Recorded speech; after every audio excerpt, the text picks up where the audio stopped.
Hello and welcome to the third demo recording for the watercolor painting Lilacs in Tin. For your class today, you're going to need the printed out version of the values study of this original painting.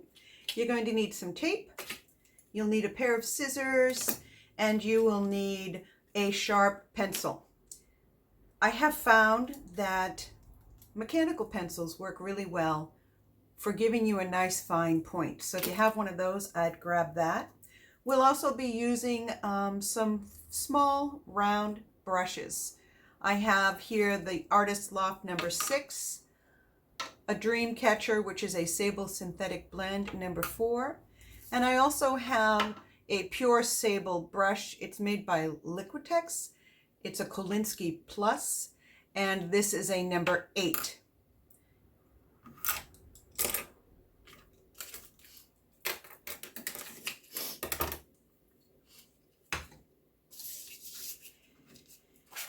In today's session, we're going to be laying the details of our flowers onto the painting.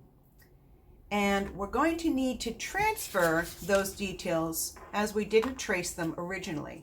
So what you'll need to do is cut along the edges of your pattern and then lay that pattern down. You're going to want to make sure to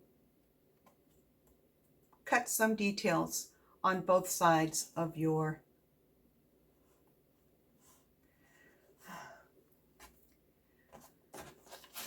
what we're going to do is what we'll be doing today is painting the details onto our floral arrangement. And in order to do that, you're going to have to transfer those details using graphite. And you'll want to take your scissors and cut along the outside edge on both sides of your composition. I'll just grab this little piece right here because you want to make sure you can line it up on both sides. It really isn't good enough to just take one side. You want to line up at least 3 different elements from your drawing. Now that I've got that, I'm going to line it up.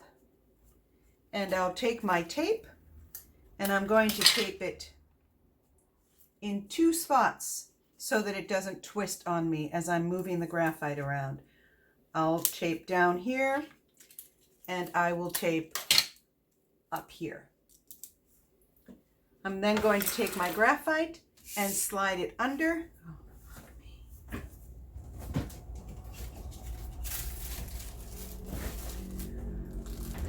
Once you have the pattern taped down, you can then easily slide your graphite underneath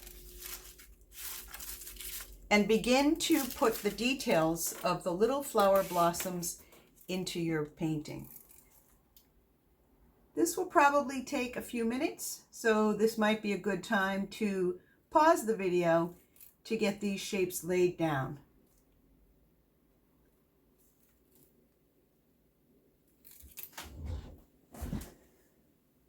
Hello and welcome to the third demo recording for the painting Lilacs in Tin. For your class today, you're going to need a few different materials. You're going to need your transfer, the black and white copy of this painting. You'll need some tape. You'll need a pair of scissors. And you're going to need a nice sharp pencil. I have found that mechanical pencils work very well. And you'll need a piece of graphite. Today we're going to be taking the details from our pattern and transferring them to our watercolor paper. The way you want to go about doing this is to take your scissors and cut along the outside edge on both sides. You don't have to go all the way around as long as you've got some details from both sides. And you're going to line those details up. And then you'll want to tape your paper down in at least 2 places. You can then slide your graphite underneath.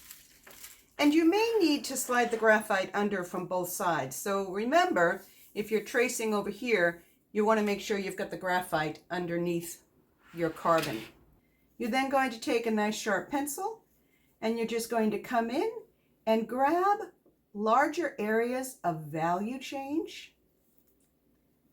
There's some blotches of violet under here. And also grab the details of the little flowers that are cascading through this composition. While you have your graphite out, it's probably a good idea to grab the details of the handles and the vase. While you have your graphite out, it's a good idea to get back in and retrace the lines of your container. Also, before you remove it, you will want to check underneath your photocopy to ensure that you've grabbed details wherever you see them on your value study. Once you feel you have enough information to work with, you can set your value study and your graphite to the side. Although it's a nice idea to keep the value study handy, as well as a color image as you progress through the painting. The next thing that we're going to do is mix up our colors. And to mix my colors, I will take a larger round brush. I'm going to mix up some ochre, which is a very bright, vibrant pink, some permanent rose, some dioxazine violet, and some cobalt blue. I will be using these colors alone, and I will be mixing them together. We're going to keep our pigments still fairly thin, but richer than when we did our background. As we progress through the painting, we're going to be making our colors richer and richer. You want to make sure that after you've grabbed your pigment, you work it out very well in the mixing area of your palette. I'm going to begin with my number 4 Dreamcatcher. And as we work through this bouquet, we're going to be working both negatively and positively. To paint in a negative style, I would take some of my color and paint around a floral shape that I wanted to keep lighter. After I've outlined that floral shape, I'll pull that color out and suggest additional shapes of flowers. I'm then going to clean my brush, come back, and soften that color out. I don't want to see a hard line all the way around the edge. I'll then take a second color and charge that in to the first color, suggesting more of the shapes of that flower as I'm moving away. And then I'll come back and soften that color out. So when we paint negatively, we are painting around something. Additionally, I'll be painting positively, which means that I'll be coming in and finding a little flower shape and painting that flower shape right on top of my previous layer of color.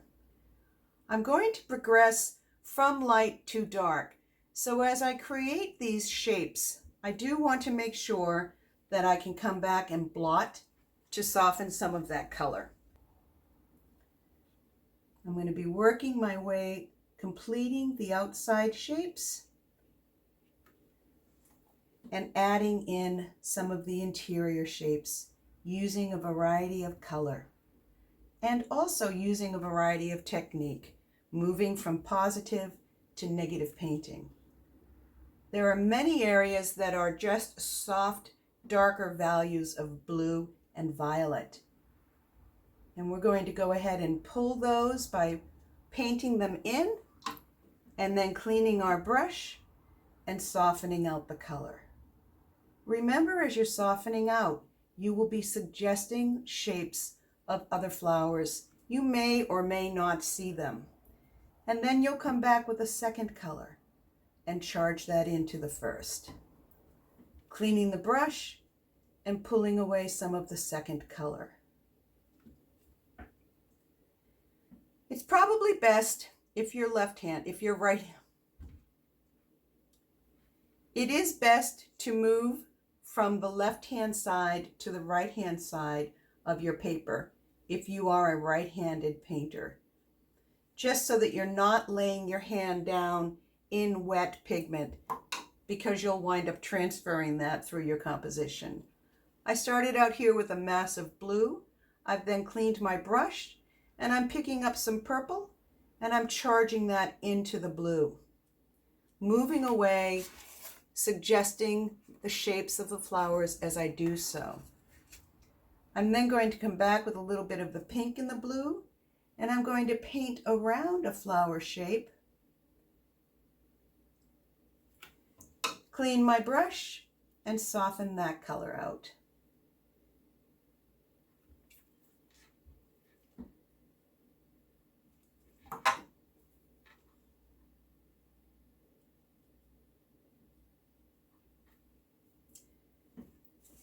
After I've completed a small area, I'll come back with a paper towel and blot.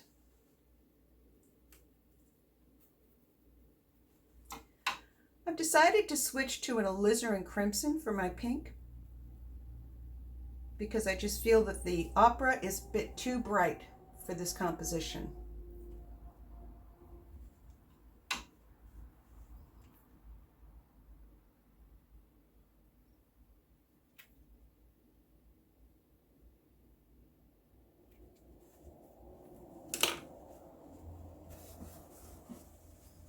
This would be a good time to pause your video and complete working through the details of your composition. Here's an excellent example of what happens when you pick up pigment on the back of your hand. I think perhaps I should move my palette.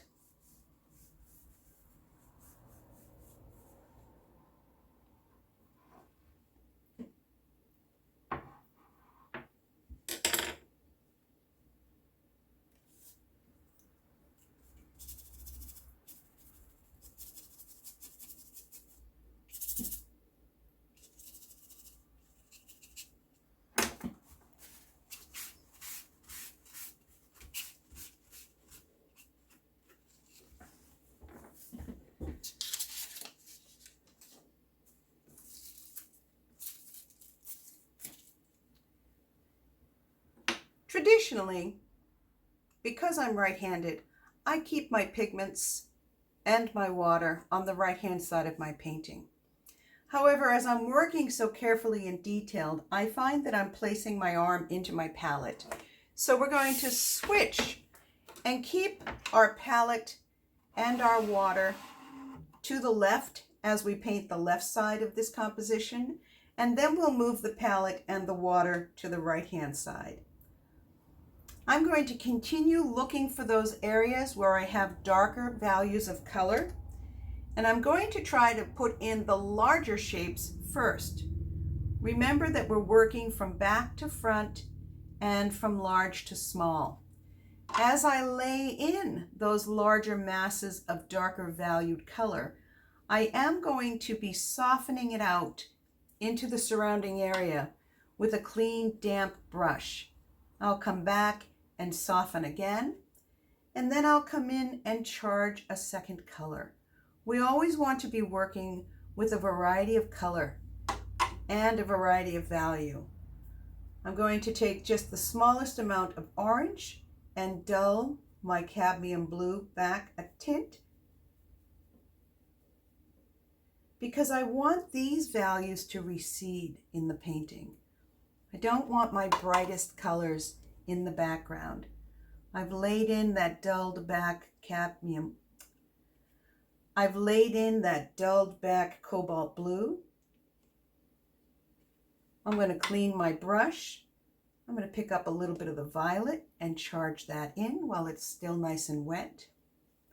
Clean the brush again and soften those colors out. I'll then pick up those colors and begin to paint some of the flower shapes right on top of a dry area. If I try to paint these flower shapes on a wet area, they'll just soften out.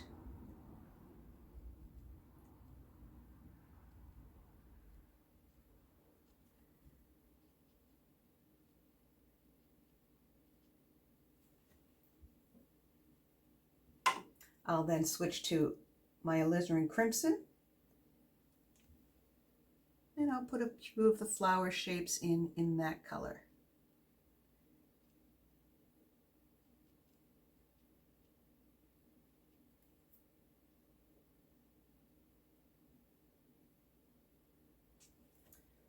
Taking a damp paper towel, I'll come back and soften some of those shapes. You're going to be working your way through your composition.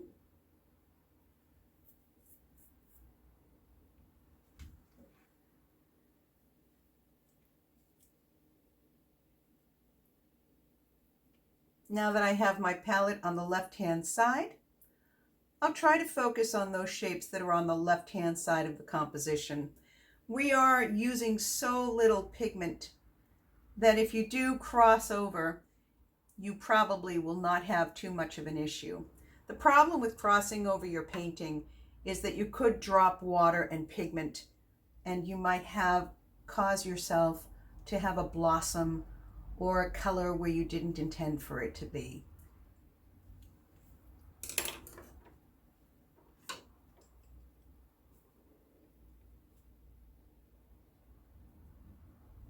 Don't be afraid to try a different brush, switching your brush up as you move around. I'm going to see there's a lot more blue in this area, so I'm going to darken that blue right on top of the violet I put earlier that has now begun to dry. We're going to be working and reworking a lot of these areas, just creating additional layers of detail and value. Just keep in mind that you want to switch from detail, positive painting, back to negative painting.